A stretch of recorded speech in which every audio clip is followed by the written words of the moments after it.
التماس دعا برائے ظہور حجت خدا۔ بسم اللہ الرحمن الرحیم۔ اللہم کل ولیک الحجت ابن الحسن صلواتک علیہ وعلی آبائہ فی هذه الساعة وفی کل ساعة ولیا وحافظا قائدا وناصرا ودلیلا وعینا حتی تسکنہ ارضک طوعا وتمتعہ فیہا طویلا۔ یا رب محمد وآل محمد صلی علی محمد وآل محمد وعجل فرج آل محمد۔ اللہم صلی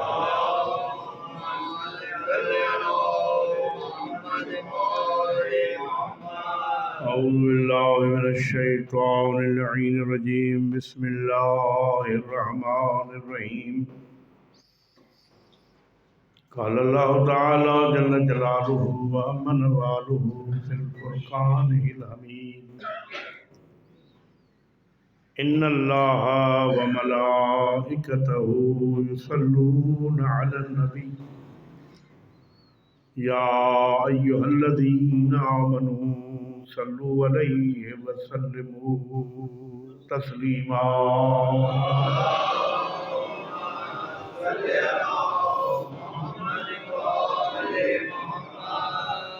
ان الذین یؤذون اللہ ورسولہ لعنہم اللہ فی الدنیا والآخرہ وأعد لهم عذابا مہینا۔ انما یرید اللہ لیذہب عنکم الرجس اہل البیت ویطہرکم تطہیرا۔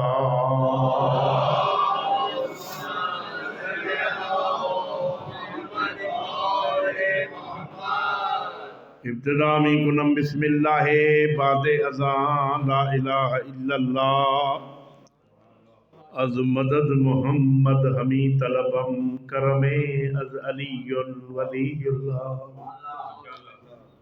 کہ خدا گفت در قرآن آیات و محمد و آلہ بر صلوات۔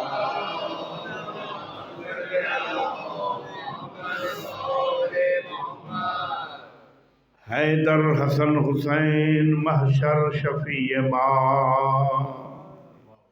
زین العبا باقر و جعفر بسد جلا۔ حضرت موسیٰ کاظم علی الرضا محمد تقی نور نقی و عسکری مہدی و ہدا۔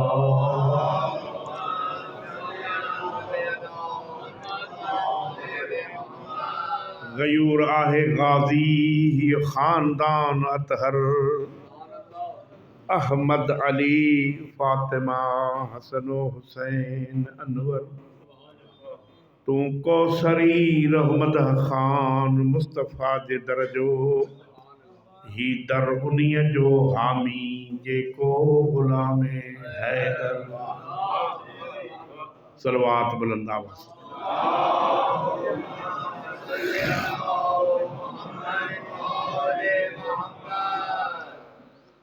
معزز حاضرین، سادات و مومنین، بزرگان و جوان، اور ذکر کی ابتداء ان الفاظ سے کہ خداوند عالم قبلہ زیدی صاحب کی بچھائی ہوئی یہ فرش ادا اپنی بارگاہ میں منظور و مقبول فرمائے۔ آپ حضرات کا یہاں تشریف لانا اور ذکر سیدہ سننا اپنی بارگاہ میں قبول فرمائے۔ پڑھنے والوں کی پڑھائی مجھ ناچیز کے کچھ ٹوٹے پھوٹے الفاظ میرا کریم اللہ اپنی کریم بارگاہ میں قبول فرمائے۔ آمدن برسر مطلب بغیر کسی وقفے کے میرا آج کا دوسرا بیان یہاں سے شروع ہو رہا ہے کہ رب ذوالجلال نے جب کائنات کو تخلیق نہیں فرمایا تھا اس وقت نہ زمین تھی، نہ آسمان، نہ لوح تھا، نہ قلم، نہ عرش تھا، نہ کرسی، نہ جنت تھی، نہ جہنم، نہ ملائکہ تھے، نہ حوریں تھیں، نہ آدم تھا، نہ ہوا تھا، ایک خالق نے 14 کے نور کو اپنی قدرت سے خلق فرمایا۔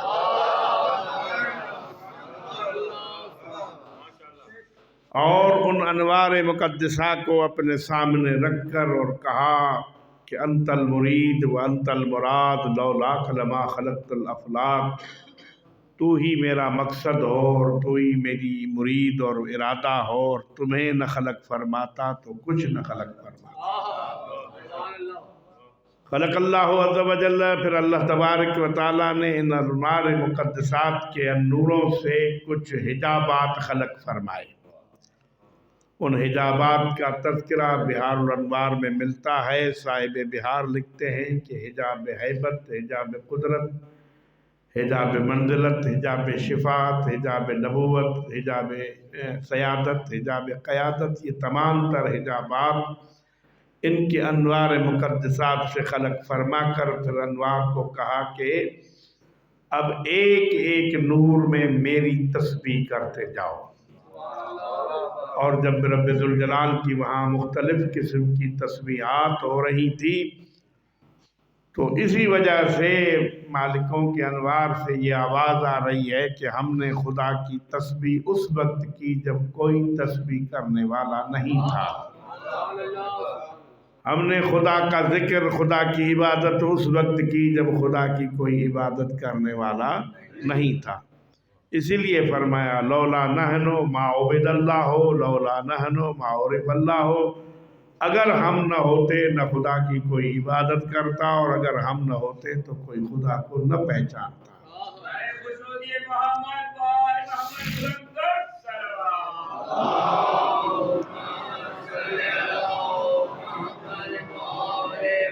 تخلیق کائنات کے لیے اللہ رب ذوالجلال نے مولا امیر المومنین کے نور سے اس زمین کو خلق فرمایا، اور جناب حسن المجتبیٰ کے نور سے اللہ نے آسمان کو خلق فرمایا، اور جناب سیدہ صلوات اللہ علیہا کے نور سے نظام شمسی کو خلق فرمایا، اور مولا حسین علیہ السلام کے نور سے اللہ نے جنت کو خلق فرمایا۔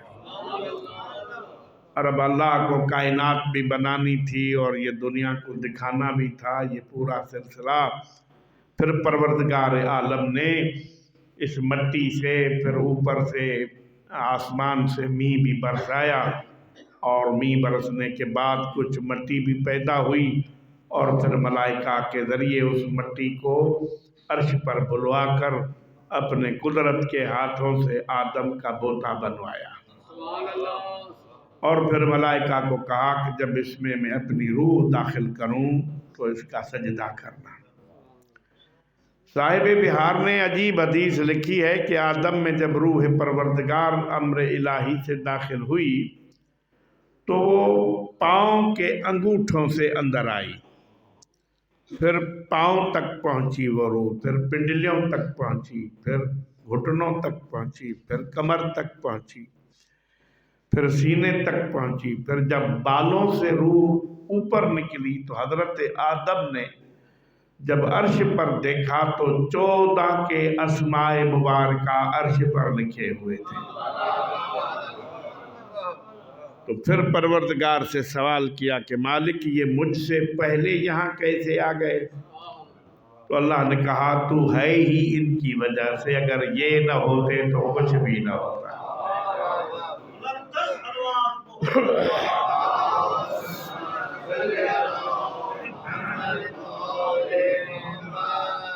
اگر آپ یہاں تک پہنچ گئے ہیں تو پھر اللہ تبارک و تعالیٰ نے تمام ملائکہ کو کہا کہ آدم کا سجدہ کرو۔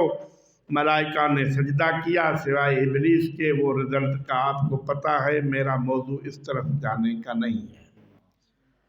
البتہ یہ ضرور ہے کہ جب آدم خلق ہو چکے اور زمین پر بھیجے جا چکے تو سجدے سے پہلے اللہ تبارک و تعالیٰ نے حضرت محمد مصطفیٰ کے نور کو آدم علیہ السلام کی پیشانی میں رکھا تھا، اور یہی وجہ تھی کہ آدم کو ملائکہ نے سجدہ اس نور کی وجہ سے کیا تھا جو نور محمد آدم کی پیشانی میں اللہ نے رکھ دیا تھا۔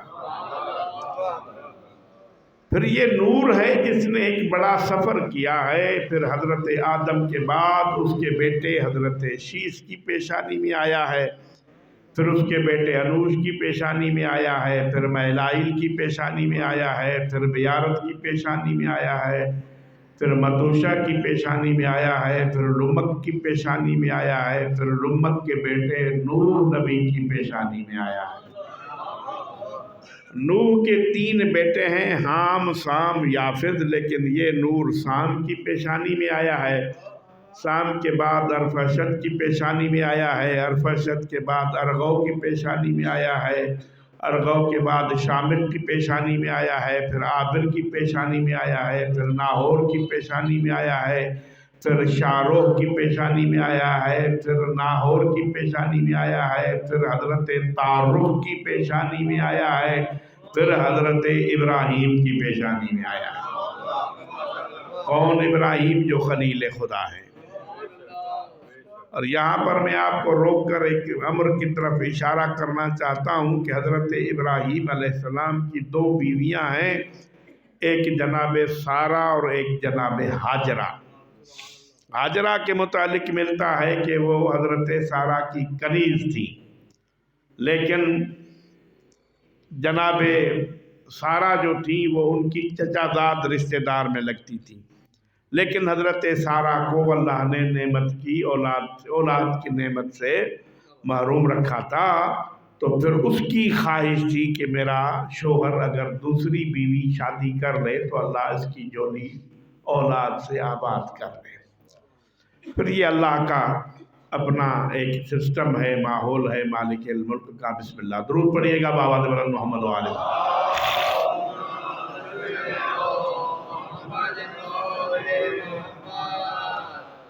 حضرت آدم علیہ السلام اور حضرت ابراہیم علیہ السلام کی جو دوسری بیوی ہیں حضرت ہاجرہ، ان کو اللہ کے حکم سے حضرت ابراہیم نے صفا اور مروہ کی پہاڑیوں میں چھوڑا، اور وہاں یہ قرآن کی آیت بھی موجود ہے کہ وادن غیر ذی زرع، ایسی وادی پر چھوڑا جہاں نہ درخت تھا، نہ رہنے کا کوئی سسٹم تھا، کوئی سہولت اس وقت کی نہ تھی. آج اگر آدمی کرائے کا مکان بھی لیتا ہے تو پہلے یہ دیکھتا ہے پانی ہے، گیس ہے، بجلی ہے. اگر سہولیات ہیں تو وہ لے لیتا ہے، لیکن وہ کوئی سہولیت نہیں تھی. اس کے باوجود بھی اس کے استقامت پر آفرین ہو کہ وہ سمجھ گئی کہ ایک معصوم نبی جو مجھے یہاں چھوڑ کر جا رہے ہیں، اس میں مالک الملک کی کوئی نہ کوئی مصلحت ضرور ہوگی. اور اسی اثناء میں اللہ رب ذوالجلال نے حضرت سارہ کے بطن اطہر سے بھی حضرت ابراہیم کو ایک بیٹا دے دیا جس کا نام حضرت اسحاق ہے، اور حضرت ہاجرہ کے بطن اطہر سے بھی حضرت ابراہیم کو بیٹا عطا کیا جس کا نام حضرت اسماعیل ہے. اور حضرت اسحاق سے جو نسل چلی ہے حضرت ابراہیم علیہ السلام کی، اس کے ایک بیٹے ہیں حضرت یعقوب علیہ السلام. پھر یعقوب علیہ السلام کے 12 بیٹے ہیں، جن میں ایک یوسف کا تذکرہ بھی قرآن مجید میں سورہ یوسف کے نام سے مشہور ہے.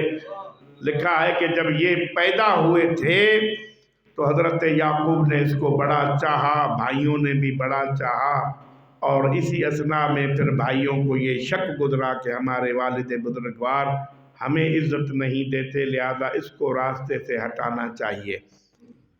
پھر راستے سے ہٹانے کے لیے ان لوگوں نے یہ پروگرام بنایا کہ اس کو ذبح کر ڈالیں، قتل کر ڈالیں، نہ ہوں گے، نہ بابا ان سے پیار کریں گے.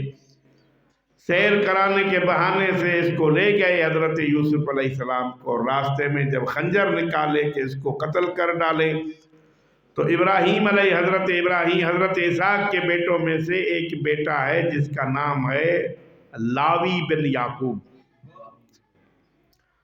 وہ آگے آ گیا اور ان سے کہنے لگا کہ میں ان کو قتل کرنے نہیں دوں گا، کیونکہ نبیوں کے نسل میں ایک بیٹا قابیل ہے جو حابیل کا قاتل ہے.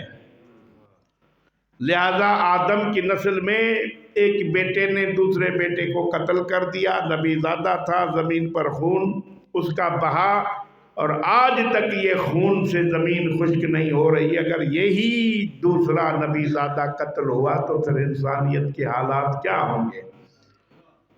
کوئی دوسری ترکیب کر لو، اس کو جنگل میں چھوڑ دو، اس کو کنویں میں پھینک دو، لیکن اس کے گلے پر خنجر پھرنا نہیں چاہیے۔ آپ کی خاموشی کو توڑنے کے لیے پھر میں منزل پر آ گیا ہوں۔ اللہ کو اس کا عمل بڑا پسند آیا لاوی کا، اور کہا لاوی تو نے آگے آ کر ایک نبی کے بیٹے کو قتل سے بچایا ہے، تیری یہ کوشش اور صحیح مجھے اتنی پسند آئی ہے کہ آگے نبیوں کی نسل تیری نسل سے ہوگی۔ تو یہاں تک تو میں آپ کو آہستہ آہستہ لایا ہوں کہ اگر ایک نبی کے بیٹے کو قتل سے بچاتا ہے تو اللہ اس کے نسل میں نبی رکھتا ہے۔ تو یہاں پر پھر ایک لطیف سوال پیدا ہوتا ہے کہ یعقوب کا بیٹا یوسف افضل ہے یا اللہ کا محبوب محمد افضل ہے؟ جب محمد افضل ہے تو پھر یوسف کے بچانے والے کے لیے اگر اللہ نے اس کے نسل میں نبوت رکھی ہے تو پھر اس کو بھی ڈھونڈو جس نے محمد کو بچایا ہے۔ اور ویسے بھی نہیں بچایا، اپنے بیٹوں کو تربیت دے کر بستر پہ سلایا ہے کہ جب بھی محمد پر مشکل پڑے تو محمد کی جگہ سو جانا، اور اس انداز سے جب بیٹوں کو سلا سلا کر محمد مصطفیٰ کو بچایا تو اللہ نے کہا اے ابو طالب تو نے تو یوسف کے سردار کو بچایا ہے۔ جو میرے نبی کے اولاد کو بچاتا ہے، نبیوں کو بچاتا ہے، میں ان کے نسل میں نبوت رکھتا ہوں، لیکن نبوت کا فولیو جو ہے وہ محمد مصطفیٰ پر ختم ہے۔ تو نے ایسے سردار کو بچایا ہے، اب میرے پاس ایک فولیو بچتا ہے جس کا نام امامت ہے۔ ہم نے لاوی کے نسل میں نبوت رکھی، اے ابو طالب تیری نسل میں ہم امامت رکھیں گے۔ اور میں یہاں بھی لے آیا ہوں آپ کو کہ حضرت امیر المومنین سے لے کر حضرت حجت تک یہ 12 کے 12 حضرت ابو طالب کے فرزند ہیں، حضرت ابو طالب کی اولاد ہے، لیکن یہ بھی ہے کہ لاوی کے نسل سے جو آخری جانشین یا نبوت کا نمائندہ ہوا وہ حضرت عیسیٰ، اس کو بھی اللہ نے غیب کے پردے میں رکھا۔ ابو طالب کی نسل سے جو آخری امام آیا زمانے کا امام، اس کو بھی غیب کے پردے میں رکھا۔ اور جب آئیں گے تو دونوں کٹھے آئیں گے، پہلے ابو طالب کا بیٹا آئے گا، پھر لاوی کا بیٹا آئے گا، اور یہاں پر فرق کا پتہ چل جائے گا کہ بیعت کون کرتا ہے اور کون لیتا ہے، کون نماز پڑھاتا ہے اور کون پیچھے پڑھتا ہے۔ تو یہاں پر ایک لطیف نکتہ ہے کہ عیسیٰ صاحب شریعت، صاحب کلمہ، صاحب کتاب، بطول زادہ، اتنی فضیلتوں والا نبی مصطفیٰ کے آخری جانشین کو نماز نہیں پڑھا سکتا تو کسی مجھ جیسے جاہل نے پہلے جانشین کو نماز کیسے پڑھائی ہوئی ہو۔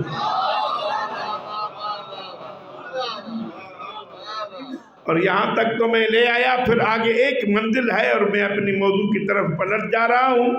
روایتوں میں یہ ملتا ہے کہ حضرت اسماعیل کے پشت میں، حضرت اسماعیل کی پیشانی میں پھر وہی نور محمد اللہ نے رکھا۔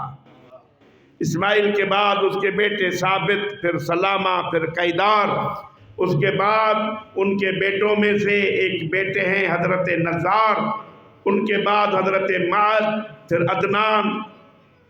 یہ سلسلہ چلتے چلتے حضرت فہر، غالب، لوی، کعب، مرہ، عدی سے لے کر یہ حضرت قصاب، حضرت قصے تک پہنچا۔ حضرت قصے کے بعد حضرت ہاشم تک پہنچا، عبد المناف سے حضرت ہاشم تک پہنچا، اور حضرت ہاشم سے لے کر جب عبد المطلب تک، عبد المطلب کی پشت میں پہنچا تو اللہ نے اس نور کے 2 حصے کر دیے۔ حضرت عبد المطلب کے 8 بیٹے ہیں، دو سکی ماں سے سکے بھائی ہیں، بڑے کا نام عبداللہ ہے، چھوٹے کا نام ابو طالب ہے۔ پھر نور کے دو حصے کر کے ایک حصہ عبداللہ کی پیشانی میں رکھا، دوسرا حصہ ابو طالب کی پیشانی میں رکھا۔ جو عبداللہ کی پیشانی میں رکھا وہ نور نبوت ہو کر ظاہر ہوا، اور جو ابو طالب کی پیشانی میں رکھا وہ نور امامت ہو کر ظاہر ہوا۔ اور پھر یہاں تک تو میں آپ کو لایا ہوں، اور پھر میں اسی موضوع کو آگے اس طرح سے لے جانا چاہتا ہوں کہ ان 14 انوار میں سے ایک نور تھا جناب سیدہ زہرا کا۔ وہ کسی نبی کے پیشانی میں، کسی نبی کے پشت میں، کسی نبی کے صلب میں اس نور کو رکھنا اس قادر مطلق نے گوارا نہیں کیا۔ تو پھر مجھ سے پوچھیں کہ وہ نور اللہ نے کہاں رکھا؟ عرش عظیم پر مالک الملک نے ایک مقام بنایا ہے، اس مقام کا نام ہے، درود پڑھیے گا بابا دے بلند محمد والے۔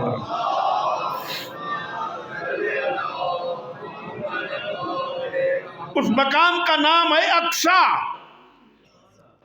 اقصیٰ اس مقام کو کہتے ہیں جس میں سب سے زیادہ سجدے کیے جا رہے ہوں یا کیے گئے ہوں،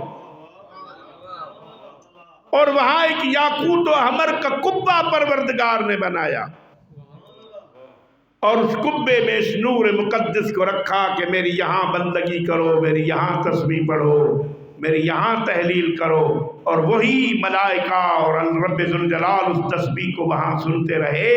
اور پھر جب وہ نور وہاں رہا اور محمد مصطفیٰ کو نبوت سے سرفراز کیا تو نبوت کے تیسرے یا چوتھے سال اللہ نے اپنے حبیب کو معراج پر بلا دیا، اور جس کا تذکرہ معراج کے صورتوں میں موجود ہے، اور مشہور معروف سورہ ہے سبحان الذی اسری بعبدہ لیلا من المسجد الحرام الی المسجد الاقصی۔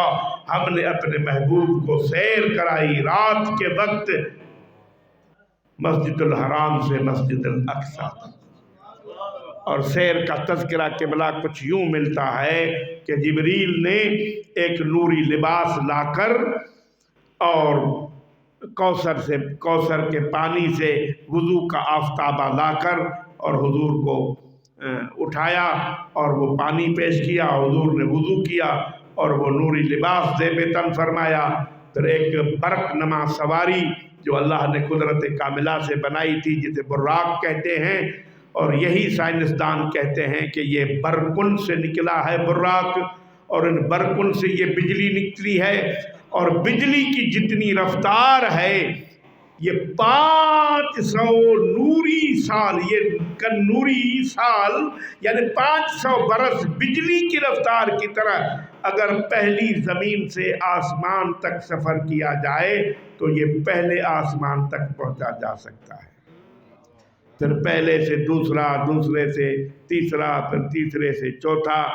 میں نے واقعہ معراج میں پڑھا ہے کہ پیغمبر نے وہاں ایک ایسا فرشتہ دیکھا جس کا نصف حصہ آگ کا تھا اور نصف حصہ برف کا تھا، درمیان میں لکیر کھینچی ہوئی تھی۔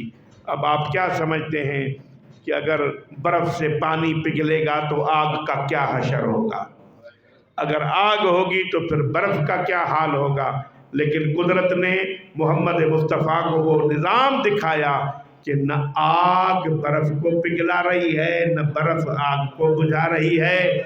تو پوچھا مالک یہ کیا ہے؟ کہا یہی میری قدرت ہے، میں ہی ہوں جو ناممکن کو ممکن بناتا ہوں۔ پھر قبلہ انبیاء کو نماز پڑھائی ہے حضور نے، اور اس کے بعد یہ کہتے ہیں، میں اکثر اقبال بنی ہاشم کے سوا ادھر جو معصومین امام بارگاہ میں نے یہ ایک جملہ پڑھا تھا کہ جبریل حضور کے ساتھ جب گئے تو اس کا مقام تھا سدرہ، وہاں جبریل رک گئے، اور ہمارے یہاں سندھی کے جتنے مفسرین ہیں، یہ مولانا تاج محمود امروٹی ہیں، مولانا عبد الکریم بیر والے ہیں، جتنے بھی سندھی اہل سنت کے مفسرین ہیں، انہوں نے لکھا ہے اپنی تفسیروں میں کہ جبریل حضور کے ساتھ اللہ کے حکم سے اس لیے گئے تھے کہ حضور کا راستہ دیکھا ہوا نہیں تھا۔ تو جس کا راستہ دیکھا ہوا نہیں تھا وہ تو سدرا پر رک گیا، اب راستہ دیکھا ہی نہیں ہوا تھا تو رسول اوپر کیسے چلے گئے؟ دکھانے کا تو سبب ہی نہیں ہے، یہ یہاں کھڑا ہو گیا اور کہا چلو، کہا لو دنوت عن ملت اللہ ترکت، ایک انچ بھی آگے بڑھوں گا تو جل کے راکھ ہو جاؤں گا۔ یہ ہمیں اور آپ کو سمجھانے کے لیے ایک مثال قدرت نے قائم کی ہے کہ سید الملائکہ ہو کر، نور کی نورانی مخلوق ہو کر بھی اپنی منزل سے اگر ایک انچ بھی بڑھتا ہے تو وہ بھی جل کر راکھ ہو جاتا ہے، تو کسی بشر میں کیا طاقت ہے کہ حضور کے آگے کھڑے ہو کر اسے درود پڑھیے گا بآواز بلند محمد و آل محمد۔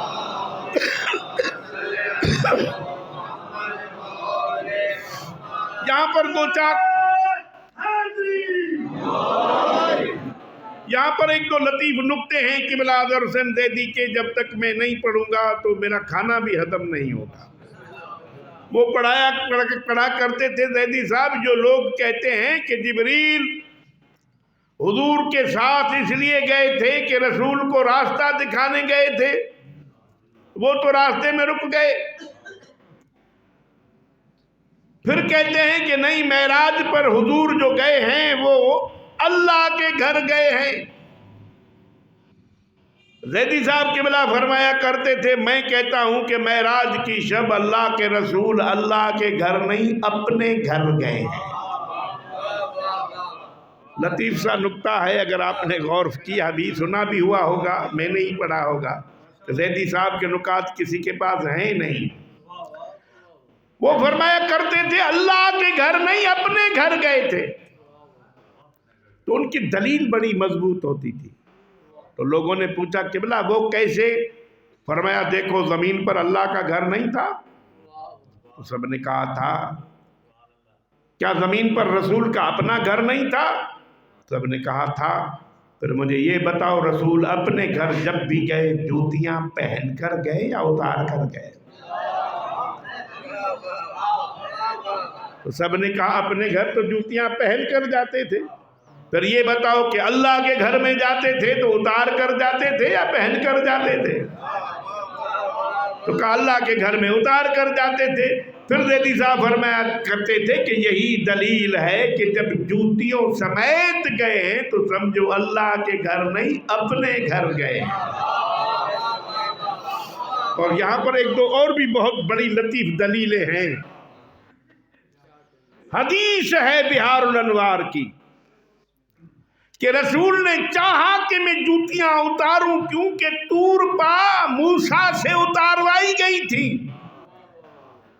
تو اتارنے کا ارادہ ہی تھا حضور کا، تو اوپر سے آواز آئی اذن منی یا رسول اللہ لیتشرف اللہ نشب غبار نعلیک، میرے حبیب تیری جوتی کے تلوے کو مکے کی دھول لگی ہوئی ہے، اور تو موسیٰ نہیں ہے، میرا محبوب ہے، تو جوتیوں سمیت عرش پر آ اور عرش پر اپنے قدم گھما، تیری جوتیوں کے تلوے کی دھول کی وجہ سے میرے عرش کو عزت مل جائے گی۔ اب یہ فیصلہ آپ نے کرنا ہے کہ عرش عظیم جب عزت اس کی جوتی کے تلوے کے دھول سے پا لیتا ہے تو یہ بد شکل ملا کون ہوتا ہے جو کہتا ہے محمد ہم جیسا ہے؟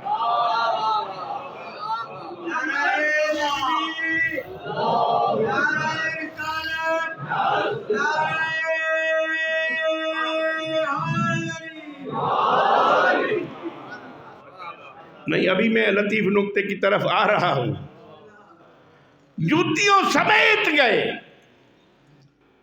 اور بھی زیدی صاحب کہا کرتے تھے کہ کچھ لوگوں کا خیال ہے کہ محمد جسمانی طور پر معراج پر نہیں گئے، خواب میں معراج کی تھی، خواب دیکھا تھا معراج کا۔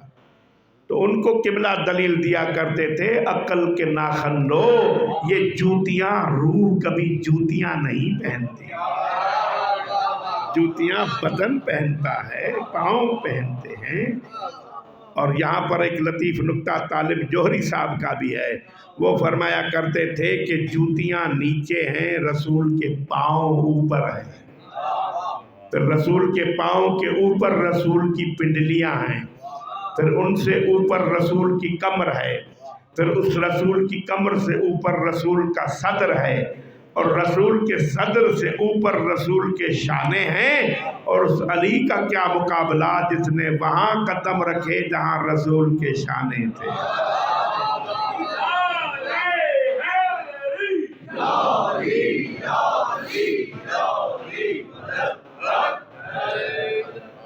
تو حضور چلے گئے وہاں پر۔ ایک لطیف نکتہ اور بھی ہے کہ اللہ نے موسیٰ سے کلام کیا تھا طور پر، اور کلام کس چیز سے کرتے تھے؟ مالک الملک، کیونکہ پھر شیعوں کی توحید بڑی خطرناک ہے۔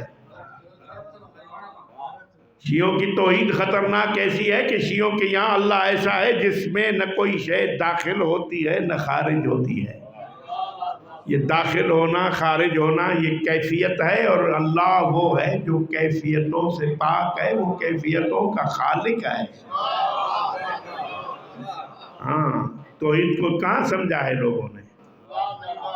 یہی وجہ ہے کہ شیعوں کے یہاں اگر توحید نہ ہوتی، ہم وہاں بھی تھے پھر شیعوں میں کنورٹ ہوئے، پھر یہاں آ کر کچھ ذاکرین کو سنا کہ اللہ کو پینشن پر بٹھا دیا، سارے اختیارات اہل بیت علیہ السلام کو دے دیے، پھر ہمارا جی چاہ رہا تھا کہ اگر یہی توحید ہے تو پھر وہاں اچھے تھے۔ پھر وہاں جا کر علماء سے ملے تو انہوں نے کہا یہاں کیا ہے، دھول ہے، یہاں تو خدا کرسی پر بیٹھتا ہوا نظر آئے گا۔ اگر توحید سمجھنی ہے تو ائمہ کی دعاؤں کو پڑھیں۔ پھر دعائے جوشن کبیر کو پڑھا، اور اللہ کے اسماء کو پڑھا، اور اللہ کے صفات کو پڑھا، پھر پتہ چلا کہ توحید ہے ہی یہ جو ائمہ معصومین نے بتایا۔ درود پڑھیے گا بابا بلند محمد والے۔ تھوڑا تھوڑا آگے آ جائیں، پھر لوگ آ جاتے ہیں بیچارے کھڑے ہو جاتے ہیں۔ نوازش ہوگی، آگے آ جائیں تھوڑا تھوڑا۔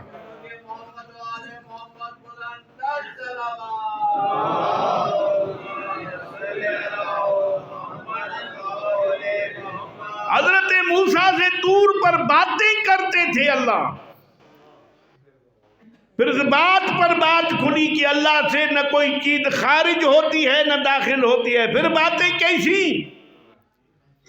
تو کہا اللہ کلام کو خلق فرماتے تھے طور پہ جو موسیٰ کو جواب آتا تھا۔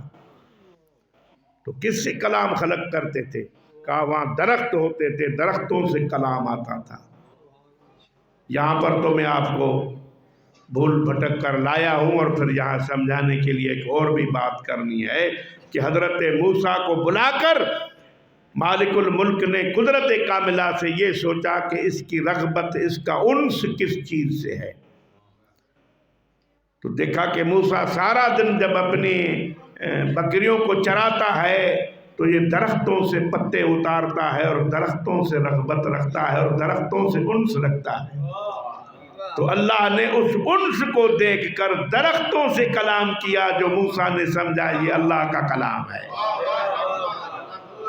تو آپ جو ٹیک لگا کر بیٹھے ہیں وہ تو بیٹھے ہی بیٹھے ہیں کہ ہم بس یہاں سے چرنا ورنا نہیں ہے، تو ان سے کلام کر رہا ہوں کہ موسیٰ کو بلا کر وہاں کلام کیا درخت سے، کیونکہ موسیٰ کا انس درختوں سے تھا۔ تو رسول کو بلانے سے پہلے دیکھا کہ یہ کس سے انس رکھتا ہے، اور پھر وہاں بلا کر وہی باتیں کی۔ اب یہ لطیف نکتہ ہے علامہ زیدی صاحب کا، وہ فرمایا کرتے تھے اللہ نے کہا میں نے بلا تو لیا ہے لیکن میں ہوں اللہ، یہ ہے بندہ، اگر اللہ بن کے بولوں گا ممکن ہے یہ برداشت نہ کر سکے۔ پھر وہاں بھی ایسے بولے جیسا چھوٹا بھائی بولتا ہے۔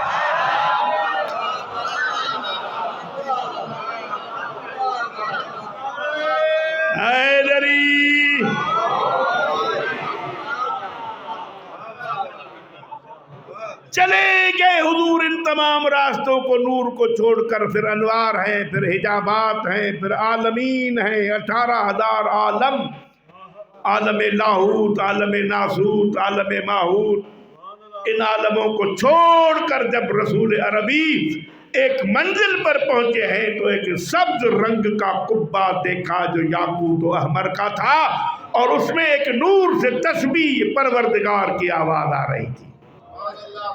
تو پوچھا مالک الملک سے، میرے خالق، میرے مالک، یہ نور مجھ سے پہلے؟ کہا محمد یہ میری قنید خاص زہرا ہے، تمہارے انوار مقدسات کو میں نے انبیاء کے ارحام و انسلاب میں رکھا، لیکن اس نور کو میں نے یہیں رکھا، یہیں تسبیح کر رہی ہے، یہاں ہی میرا ذکر کر رہی ہے۔ پروردگارہ اس کے سر پر ایک تاج ہے۔ مالک نے فرمایا یہ میرا محبوب محمد مصطفیٰ ہے، اس کے گلے میں ایک گلو بند ہے۔ سرکار نے، پروردگار نے قدرت کاملہ سے فرمایا یہ اس کا وارث امیر المومنین ہے، اس کے کانوں میں گوشوارے ہیں، فرمایا یہ مرج البحرین کے موتی ہیں۔ اب اس نور کو کہاں دیکھا؟ اقصا میں دیکھا۔ اقصا اسے کہتے ہیں جہاں زیادہ سے زیادہ سجدے ہوں۔ تو اب اللہ تبارک و تعالیٰ نے یہ منظر دکھا کے کہا لِنُرِيَهُ مِنْ آیاتنا، خاص بلایا ہے، اس آیت کو دیکھ لینا۔ جب واپس آئے تو جنت کی سیر کرتے ہوئے آئے۔ میں نے بہار میں پڑھا ہے کہ جنت میں جتنے درخت تھے، گل تھے، کیا کیا تھا، ان کی خوشبو حضور کے جسم سے کب تھی، لیکن ایک سیف بہشتی کو دیکھا، سیب بہشتی کو، جس میں ایک سیب ایسا تھا جس ایک سیب کی خوشبو جنت کی تمام خوشبوؤں کو مات کر رہی تھی۔ یہاں یہ سوچ کر حضور کا دل چاہا کہ اگر یہ سیب میں کھا لوں تو کتنا اچھا ہوگا۔ مالک الملک نے کہا تو چلا جا، تو پہلے زمین پر گیا، قرآن میں نے بعد میں بھیجا، جہاں تو گیا تیری رفتوں کو میں نے وہاں بلند کیا، تو جا، یہ سیب تیرے پیچھے آ جائے۔ جہاں تک میرا مطالعہ ہے 40 دن تک معراج کے بعد، آپ نے پڑھا ہے جو زیارات پر جاتے ہیں، حج و عمرہ پر، زیارات پر، حدیثوں میں ہے کہ جو مومن زیارت پر جاتا ہے 40 دن تک اس کی دعائیں قبول ہوتی ہیں۔ تو جو معراج پہ گئے اور تھا بھی معصوم، جو عالمین کا نبی تھا، تو ان کی معرفت کتنی بڑی ہوگی۔ تو پھر اللہ نے کہا کہ 40 دنوں کے لیے تنہائی اختیار کر لے، اور خدیجہ کبریٰ کو فرمایا کہ مالک الملک کے حکم سے میں ذرا تنہائی کو جا رہا ہوں، اور چلے گئے تنہائی میں۔ یہاں خدیجۃ الکبریٰ تنہا ہیں، وہاں حضور تنہا ہیں، نمازیں بھی پڑھ رہے ہیں، روزے بھی رکھ رہے ہیں۔ یہ 40 دنوں سے کیا اللہ کو رغبت تھی کہ موسیٰ کو بھی 40 دن معرفت کے لیے بلایا، حضور کو بھی 40 دن کے لیے علیحدہ رکھا۔ پھر 40 دن کے بعد جب حضور کو گھر بھیجا اپنے خدیجۃ الکبریٰ کے، تو بی بی بھی روزے سے تھی، حضور بھی روزے سے تھے، نماز پڑھی ہے مغرب کی، روزہ کھولنے کے لیے بیٹھے ہیں، تو جبریل ایک جنت کا تشت لائے ہیں جو جنت کے رومال سے ڈھکا ہوا تھا، اور اس تشت کے اندر وہی سیب بہشتی تھا جس کو رسول نے دیکھا تھا،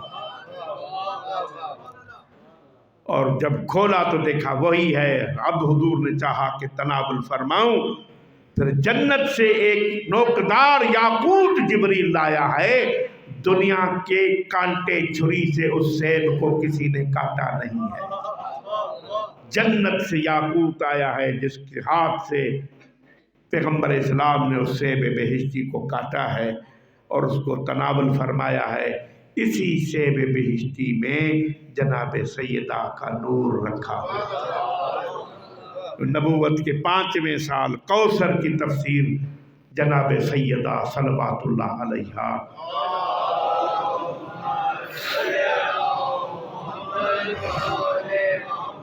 اور 2 بیٹے واپس لے کر اللہ نے، علامہ حسین بخش جاڑا نے اس پر تفسیر انوار النجف میں بحث کی ہے مولانا، کیونکہ ہر دنیا کی عورت ناقصۃ الدین ہوتی ہے، ناقصۃ العقل ہوتی ہے، ناقصۃ الشریعت ہوتی ہے، اور شریعت کے معاملے میں جب بیٹوں میں اور بیٹیوں میں ملکیت تقسیم ہوتی ہے تو بیٹی کا نصف ہوتا ہے، اور گواہی کے لیے بھی 2 عورتوں کی گواہی ایک مرد کے لیے ہے۔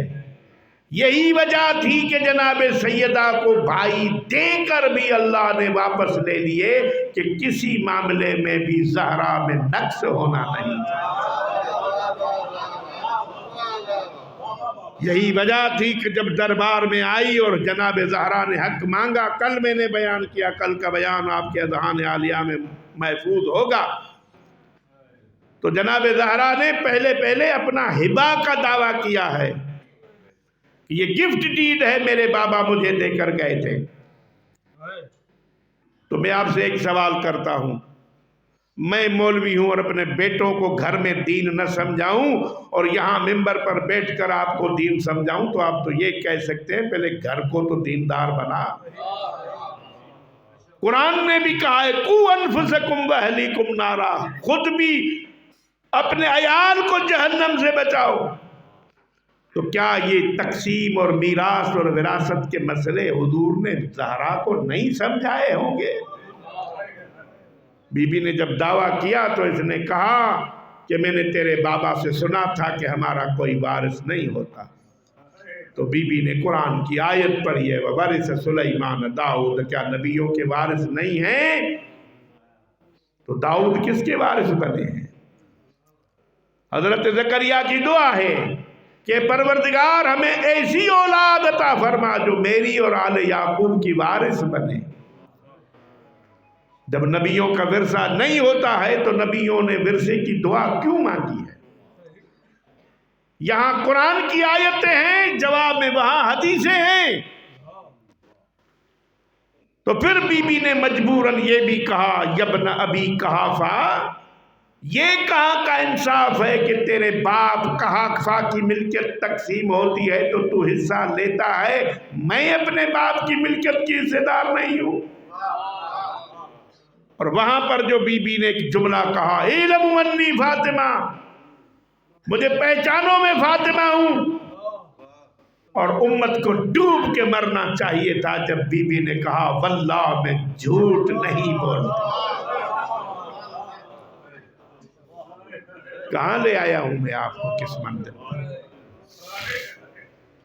جب کہا کہ میں جھوٹ نہیں بولتی تو اب دربار والوں نے بی بی کو اتنا ستایا، اتنا ستایا،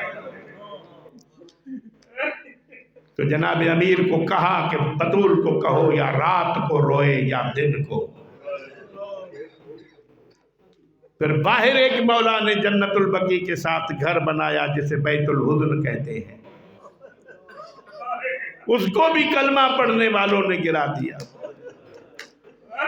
جب وہ گرا تو ایک روایت میرے ذہن میں آئی ہے، میں نے پڑھی ہے، تو پھر مولا علی علیہ السلام اس یہودی کے پاس چلے گئے جس کے باغ میں مزدوری کرتے تھے، اور اسے کہا کہ اگر تیرے پاس تھوڑی زمین خالی ہو تو مجھے دے دو، میں بطول کو لے آؤں، یہ اپنے بابا کو روئے گی۔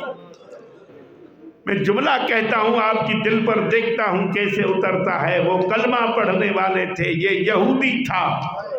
مولا علی کو ہاتھ جوڑ کر کہتا ہے مولا میں آپ کی ذات کو جانتا ہوں، کہو تو میں پورا باغ بطول کے نام لکھ کر نہ دوں، جہاں چاہے بطول آئے اور یہاں اپنے بابا کو روئے۔ یہ مسلمانوں کا کردار ہے، یہ یہودیوں کا کردار ہے۔ اور یہ بھی آپ کو پتا ہونا چاہیے کہ بطول دھاڑے مار کر نہیں روتی تھی، ان کی سسکیوں میں اثر ایسا ہوتا تھا کہ پرندے تڑپ کر مر جاتے تھے۔